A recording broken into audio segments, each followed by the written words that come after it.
आप सभी का मैं स्वागत करता हूं हमारी SPEI Sardar Patel educational institute में।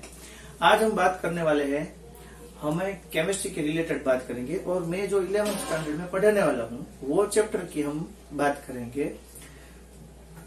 क्या रोल प्ले करता है 11th-12th साइंस हमारी जिंदगी में। So 11th-12th science are more important role played in our career future. So 11th-12th science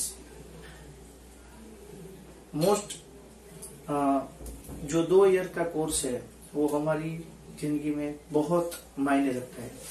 हम इंग्लिश और हिंदी में ही बात करेंगे। गुजराती मीडियम वाले तो इंग्लिश और हिंदी दोनों समझ ही पाते हैं, सो हम ये प्रिफर करेंगे। मैं बात करता हूँ स्टार्टिंग में हम कौन कौन सी बातें ध्यान रखेंगे तो 11th-12th साइंस हमारा अच्छी तरह से कंप्लीट हो जाएगा। और हम कौन कौन सी बातें ध्यान नहीं रखते तो हम पर वो 11th-12th साइंस के कोर्स पर थोड़ी उसकी असर दिखाई देगी। सो मैं पहले बात करता हूँ टोटल 5 इम्पोर्टेंट मेन। सो 5 important main things. First important, friends, mobile और टीवी। हम उसको अवॉइड करेंगे अपनी जिंदगी में से। फर्स्ट, मोबाइल है वो 50% रोल प्ले करता है हमारी कैरियर को खत्म करने के लिए। जो हम उसका लिमिटेड यूज करते हैं तो अच्छा भी है। हम तुमको यहाँ से सब कुछ मटेरियल देंगे, तुमको कोई भी वीडियो यूट्यूब पर देखने की भी जरूरत नहीं है। कुछ ऐसे बच्चे हैं जो वो बोलते हैं कि हम यूट्यूब पर देखते हैं, तो यूट्यूब पर देखने की कोई जरूरत ही नहीं है। हम उसको यहाँ से JEE advance, JEE main, NEET, GUJCET, Guj board सबका मटेरियल यहाँ से प्रोवाइड देंगे। आपको मटेरियल के अलावा कुछ करने की जरूरत नहीं पड़ेगी। सो आप मोबाइल का लेस यूज करेंगे और लिमिटेड यूज करेंगे। मैं तो ऐसा ही बोलता हूँ कि 2 वर्ष के लिए, 2 साल के लिए आप मोबाइल को छोड़ ही दो। जो बच्चे टॉप करते हैं JEE एडवांस में, JEE मेंस में और नीट में, वो ऐसे बोलते हैं कि मैं 2 इयर्स मैंने मेरा मोबाइल कंप्लीटली छोड़ दिया था, सोशल मीडिया से अलग रहा था। वही बच्चे कुछ कर पाते हैं। वो IIT में, NIT में आपको देखने को मिलते हैं। सो मोबाइल का लेस यूज और छोड़ दिए। दूसरा है वो फ्रेंड्स। हमारा जो फ्रेंड का ग्रुप बन गया होता है उसमें से 2 टाइप के फ्रेंड्स होते हैं, जो हमको पढ़ाने में हेल्प करते हैं और जो ऐसे है वो हमको पढ़ाने से दूर करते हैं। सो हमसे फ्रेंड को क्या है कि 11th-12th में हमको थोड़ा सा सेल्फिश बनना पड़ता है। पढ़ने के टाइम पढ़ना है, खेलने के टाइम थोड़ा सा खेलना है, बराबर है। सो फर्स्ट इम्पोर्टेंट थी वो मोबाइल। फर्स्ट में ही मोबाइल, फ्रेंड्स। सो फ्रेंड्स हम ऐसे बनाए जो हमारे लिए मोटिवेट बने, उससे हम कुछ सीखे। सो ऐसे फ्रेंड्स बनाए। और थर्ड है टीवी तो अब बहुत कोई देखता नहीं है, फिर भी हम टीवी जो देखते हो तो उसको घटाएं और बंद करें। सो फर्स्ट ये थे, ये जो 3 आप बंद करेंगे ना तो आपका 50% काम आसान हो जाएगा पढ़ने के लिए। सेकंड इम्पोर्टेंट जो पॉइंट है वो हम रोज का रोज पढ़ें। सो रोज का काम रोज करें, डे टू डे करें। सो डे टू डे होने से क्या है कि जब कोर्स ज्यादा चलने लगता है और कोर्स का लेवल बढ़ता है तो सब कुछ मिक्स न हो जाए। सो इसलिए हमें क्या है कि डे टू डे जो चलता है वो पढ़ना है, बराबर है। घर जाके हर एक सब्जेक्ट को बराबर 1.5 आवर्स पर ईच सब्जेक्ट देना है। स्कूल का टाइम सुबह 8 बजे से शाम को 5 साढ़े 5 बजे तक का रहता है। 6 बजे से हमारे पास 6 to 11 होता है और नेक्स्ट डे 6 to 7 और 5 to 7 आप रात को जाग सकते हैं, आप सुबह तैयारी कर सकते हैं। आप जो टाइम में फिट बैठते हो आपको पर सब्जेक्ट 1 से 1.5 आवर से 2 आवर तक देना ही देना है, बराबर। सो क्या है, डे टू डे होमवर्क करेंगे, डे टू डे लर्न करेंगे। थर्ड पॉइंट है वो है हमें कोई भी टेस्ट बिना वजह से मिस नहीं करना है। हमको रेगुलर होमवर्क करना है। कभी कभार आप की हेल्थ अच्छी न हो, कोई ऐसा इश्यू हो जाए तो ठीक है, पर डे टू डे का होमवर्क करना है और डे टू डे जो हमने यहाँ से टेस्ट का शेड्यूल दिया है वो पूरी सभी के सभी टेस्ट देनी है। सो ये फर्स्ट था फ्रेंड्स मोबाइल और टीवी। सेकंड था डे टू डे जो चलता है वही करना है। थर्ड था मैंने कहा होमवर्क और टेस्ट कभी भी मिस नहीं करनी है, हमें होमवर्क और टेस्ट पे पूरा ध्यान देना है। फोर्थ जो है हमें हमारा सेल्फ इवेल्यूशन करना है।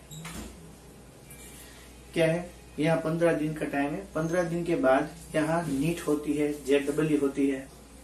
सो नीट और JEE टेस्ट 15 दिन में होती है। ये 15 दिन का सभी बच्चे, सभी स्टूडेंट 15 दिन ही मेन चल के चलते हैं। सो 15 दिन और 7th वीक में, फर्स्ट वीक का 7th डे है, बराबर, संडे हमें हमें खुद का सेल्फ इवेल्यूशन करना है। तो सेल्फ इवेल्यूशन में क्या करना है कि जो एक वीक पसार हुआ, वो एक वीक चला गया, उसमें हम माइनर पार्ट देखेंगे कि इस दिन में मैंने 24 आवर्स में कहा अपना टाइम वेस्ट किया है। ऐसा भी हम क्या करेंगे कि मैं कहा अपना टाइम बचा सकता था पढ़ने के लिए और मैंने नहीं बचाया है, मैं कहा होमवर्क कर सकता था मैंने नहीं किया है, और अगले वीक में ऐसा डिसीजन लेना है कि मैं मेरा टाइम वहां नहीं वेस्ट करूंगा, मैं उसमें से बचाऊंगा। सो आप धीरे धीरे ग्रो होते जाएंगे। कभी कभार ऐसा लगे कि मैं थोड़ा सा कंफ्यूज हूं, मुझे कुछ नहीं आता है, तो मिलने आ जाओ, बात बताओ। सभी यहाँ के सर ऐसा है कि सभी तुम्हारे घर के जैसे ही जवाब देंगे, तुम्हें मोटिवेट करेंगे, आगे ले जाएंगे, बराबर है। और फिफ्थ जो लास्ट पॉइंट है वो हमारा एम है। मैंने 11-12 साइंस इसीलिए लिया है कि मैं नीट में ज्यादा से ज्यादा स्कोर करूं, फ्री सीट में, गवर्नमेंट सीट में मैं MBBS सीट में एडमिशन लूं, मैं IIT JEE मेन और JEE एडवांस में अच्छे से अच्छा परफॉर्म करूं। सो हमारा ये गोल है, तो वो गोल लिख के रखना है। हमारा गोल क्या क्या होना चाहिए, 15 डेज का गोल, 1 मंथ का गोल, 3 मंथ का गोल, 5 और 6 मंथ का गोल, पूरे ईयर का गोल और आफ्टर 2 ईयर का गोल। और सब तुम अचीव करते हो उसका एक कार्ड बनाना है। जो वो कार्ड बनाओगे तो तुम उसमें देखोगे कि नहीं मैं अच्छे तरह से करता हूँ। जब तुम डिक्रीज होते हो तो बताने आओ कि मैं ऐसा चल रहा था, थोड़ा अभी नहीं चल रहा हूँ, सो सर आप मुझे थोड़ा टिप्स दो, सो मेरा अच्छे से हो जाए। सो ऐसा आपको करना है। ऐसा तुम करोगे तो तुम्हारे में थोड़ा सा ग्रो होगे। कोई भी चीज को छोड़ना नहीं है। नहीं मैं बाद में सर को मिलूंगा, चलेगा नहीं, ऐसा नहीं है, ऐसा नहीं करना। ये हमें पूरा ध्यान रखना है कि नहीं मैं थोड़ा सा डिक्रीज हो रहा हूँ, बराबर है, मेरे मार्क अच्छे नहीं आ रहे तो मैं सर को मिलता हूँ। क्या है कि ये जो छोटी छोटी बातें हैं वो ही हमें बड़ा सा प्रॉब्लम क्रिएट करती है। ऐसा आपको आगे भी कभी हुआ होगा। 11th-12th साइंस क्या है, कभी तो ऐसा टाइम आएगा, कोई बच्चे हैं जो आपसे अच्छा कर रहे हैं, कोई बच्चे आपसे कम कर रहे हैं। आप जैसा एफर्ट करते हो एग्जाम के लिए उसमें ऐसे क्वेश्चन आप लिख नहीं पाते, MCQ में ठीक नहीं हो पाते, नेगेटिव ज्यादा हो जाते हैं, तो ऐसा होगा। उसमें से भी बाहर निकल के आना है क्या, क्योंकि कितनी टेस्ट आएगी, कितने राउंड आएंगे, सभी वैसे ही बच्चे 11th-12th साइंस रखते हैं कि जिसको 10th में भी अच्छे मार्क आए हो। सो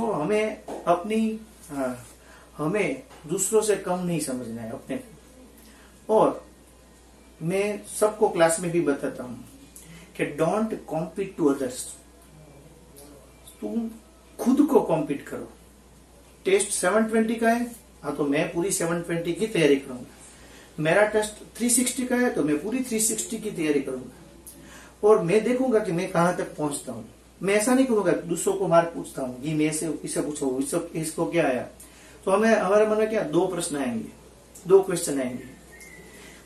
कहा तो उसको तुम्हारे से कम होंगे, कहा तो तुम्हारा उससे अच्छा मार्क होगा।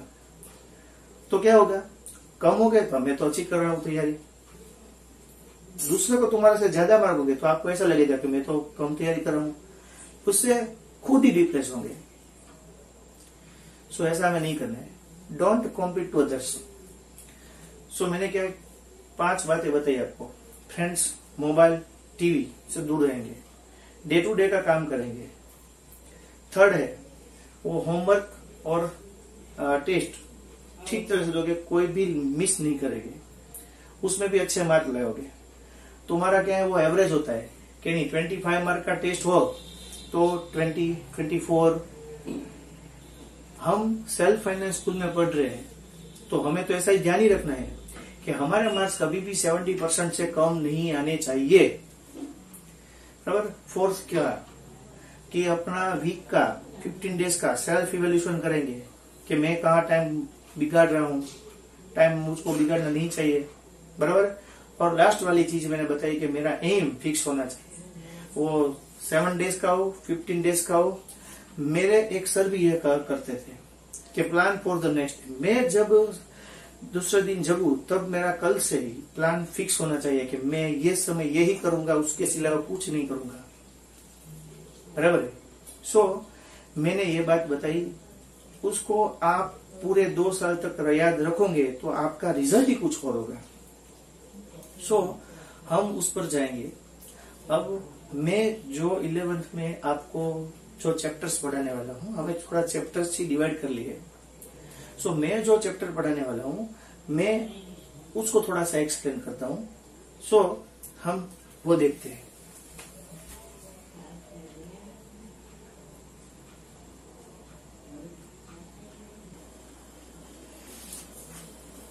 ये क्या है,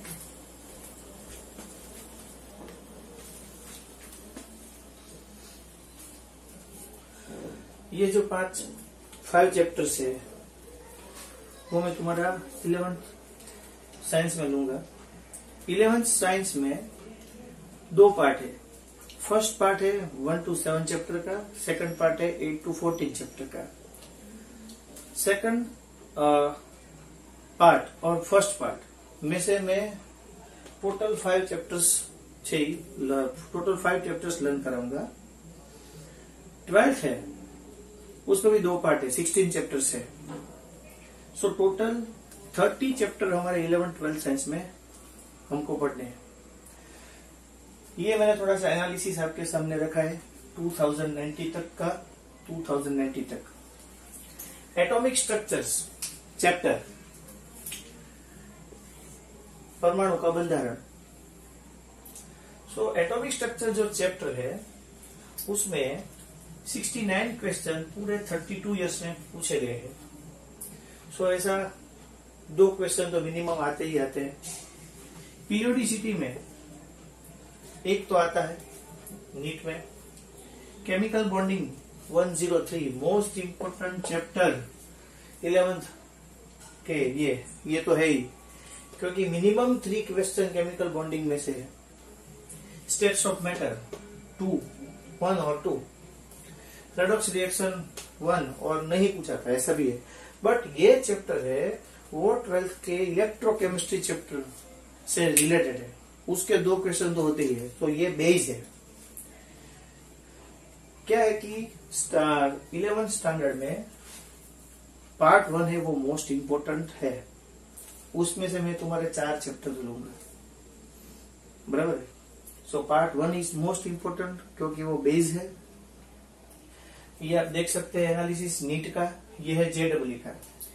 जेडब्ल्यू अलग अलग तरह से होती रही अभी तक की। स्टार्टिंग में उसमें 75 क्वेश्चन ईच सब्जेक्ट के आते थे। अभी 2018-19 से वो ऑनलाइन एग्जाम लेना शुरू हुआ है।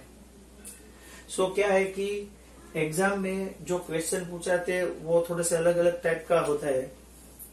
सो फर्स्ट क्या है कि 51 क्वेश्चन फ्रॉम एटॉमिक स्ट्रक्चर्स, वो ये 15 इयर्स में से एनालिसिस है। Minimum 3 question from atomic structure, 2 question from periodicity, 4 question from chemical bonding, 2 question from states of matter, redox reaction 1 question. ये 2018 और 19 में से आप देखोगे तो 3 आते हैं, मिनिमम 3, मिनिमम 2, इसका टोटल करोगे मिनिमम 6। सो 1 और 2, 1 और 3। सो ये 2018 और 19 का पेपर है, वो 8 टाइम्स लिया गया होगा क्योंकि उसमें बैच पढ़ते हैं, अलग अलग दिन को पेपर रहता है। ऐसा इसमें भी 2019 तक ही किया हुआ है क्योंकि 2020 का तो अभी नीट का एग्जाम ही नहीं हुआ है, इसमें लिया हुआ है। उसका एनालिसिस अभी मैं आपको जब पढ़ोगे तब दूंगा। सो ये इंपॉर्टेंट है। क्या क्या चैप्टर में कौन कौन से टॉपिक आते हैं मैं थोड़ा सा आपको बताता हूँ। एटॉमिक स्ट्रक्चर तुम 8, 9, 10 में भी पढ़े हो। Atomic structure, in atomic structure topic first Dalton आता है। First Dalton, cathode ray tube, Rutherford, Thomson atomic model, वो पूरा 8 to 10 तक का सिलेबस है। फिर हम आगे जाएंगे, बराबर। इलेक्ट्रोमैग्नेटिक का स्पेक्ट्रम आता है, उसमें डी ब्रोगली का इक्वेशन आता है, हाइजेनबर्ग प्रिंसिपल आता है, बराबर है। और मेन है क्वांटम नंबर्स। तो क्या है कि quantum numbers, Heisenberg, de Broglie wave equation, उसमें से काफी सारे क्वेश्चन पूछते हैं, तो वो हमें अच्छी तरह से पढ़ना है।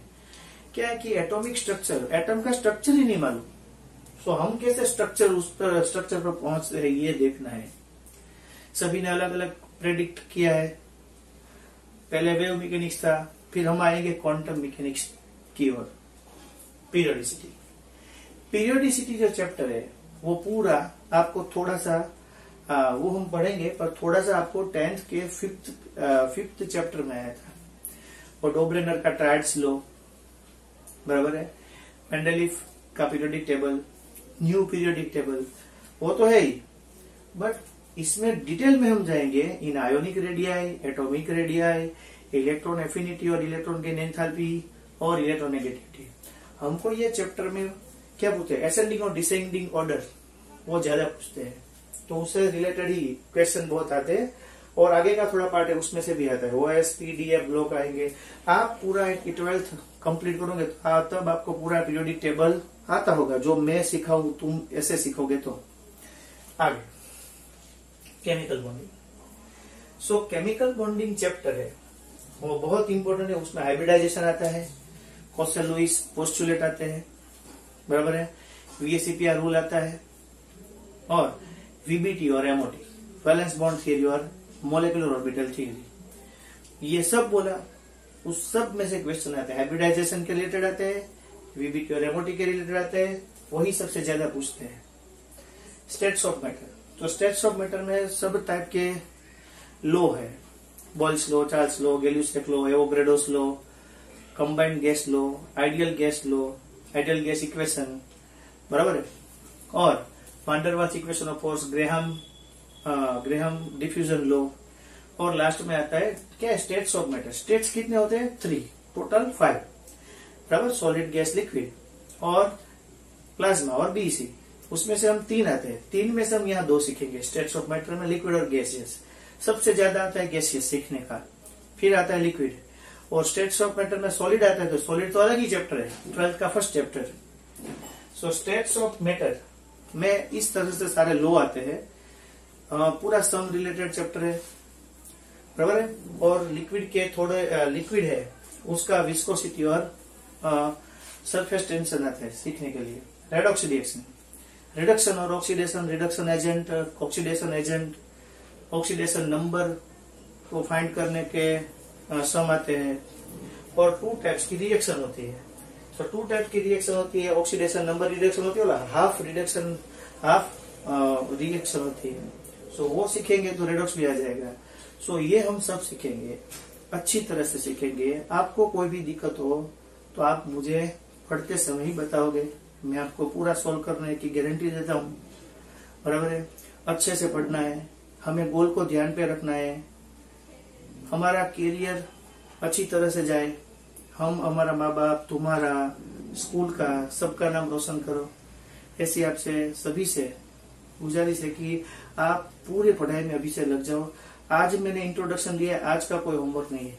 अब कल से जो मैं पढ़ाऊंगा तो ये क्या है, पीरियोडिसिटी पढ़ोगे, पीरियोडिसिटी पढ़ोगे तो क्या आपको एलिमेंट आने चाहिए। रेडॉक्स पढ़ोगे तो फॉस्फेट होता है तो PO4-3, सल्फेट होता है तो SO4- ऐसा सब बना जाए। तो हम थोड़ा सा बेसिक सीखेंगे, सीधा चैप्टर नहीं सीखेंगे। तो हम बेसिक से स्टार्ट करेंगे और एंड तक पहुंचेंगे। तो हम थोड़ा सा बेसिक, तो कल का लेक्चर बेसिक होगा और वो हम सीखेंगे। अभी के लिए इतना ही, इंट्रोडक्शन मैंने दिया है। अभी हम कल से हमारा वर्क स्टार्ट करेंगे तो हम पूरा ध्यान से लगन से पढ़ेंगे। ऐसे आपके पास से मुझे अपेक्षा है। बराबर है। Thank you.